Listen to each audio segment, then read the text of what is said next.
cyber অপৰাধীৰ যি ধৰণৰ ন কৌশল ইতিমধ্যে সাইবাৰ অপৰাধীয়ে নতুন কৌশল গ্ৰহণ কৰিছে ধন লুটৰ ক্ষেত্ৰত এবাৰ ভাৰতীয় সেনাৰ নাম লৈ লুণ্ঠন চলোৱা যি ধৰণৰ সাইবাৰ অপৰাধীৰ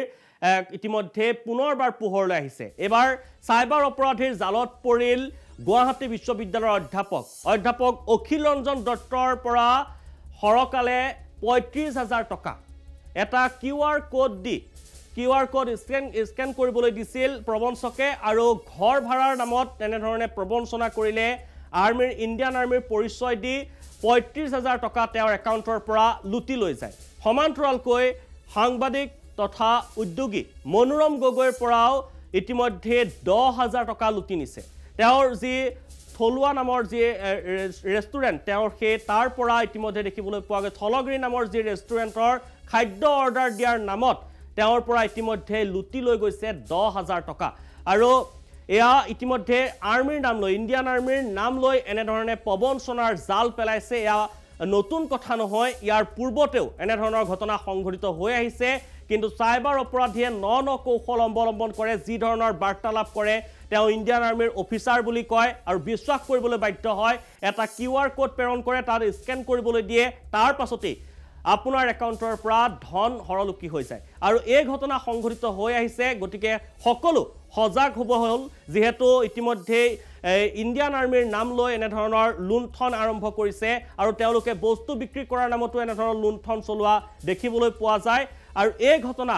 নতুন সদায় ন কৌশল অৱলম্বন কৰি সংঘটিত কৰি আহিছে সাইবাৰ অপৰাধীয়ে আৰু ইতিমধ্যে ভুক্তভোগীৰ মন্তব্য আছে আমি মন্তব্য দেখুৱাব বিচাৰিছোঁ ঘটনাটো ৫ আগষ্ট তাৰিখে তেখেতে ক'লে যে তেখেতে দেৰাদুনত নে ক'ত কাম কৰি আছে তেওঁ গুৱাহাটীলৈ ট্ৰেন্সফাৰ হৈছে আৰু খুব ইমিডিয়েটলি যাব লাগে আৰু গম পাইছে আমাৰ ভাড়াঘৰ এটা আছে গতিকে তেওঁ ল'ব বিচাৰিছে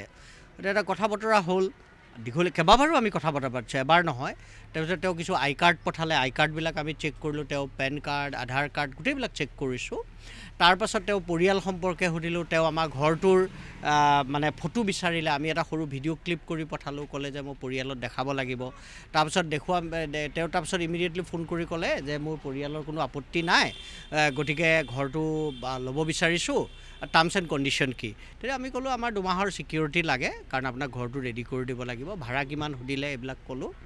তাৰপিছত তেখেতে ক'লে এনেদৰে দেখিবলৈ পোৱা গৈছে ভুক্তভোগীৰ মন্তব্যই অধ্যাপক ইতিমধ্যে অখিল ৰঞ্জন দত্তৰ পৰা ৩৫,০০০ টকা লুটি লৈ গৈছে সমান্তৰালকৈ জ্যেষ্ঠ সাংবাদিক মনোৰম গগৈৰ পৰা ১০,০০০ টকা লুটি নিছে ইতিমধ্যে সাইবাৰ অপৰাধীয়ে আৰু এই ন কৌশল অৱলম্বন কৰা দেখিবলৈ পোৱা যায় গতিকে সকলোৱে সজাগ হ'বৰ হ'ল এনেধৰণৰ সকলো লোকক কিউআৰ কোড দিলে আপুনি কেতিয়াও স্কেন নকৰিব আৰু এনেধৰণে স্কেন কৰিলে ধন আপোনাৰ পৰা লুটি লৈ যোৱাৰ সম্ভাৱনা আছে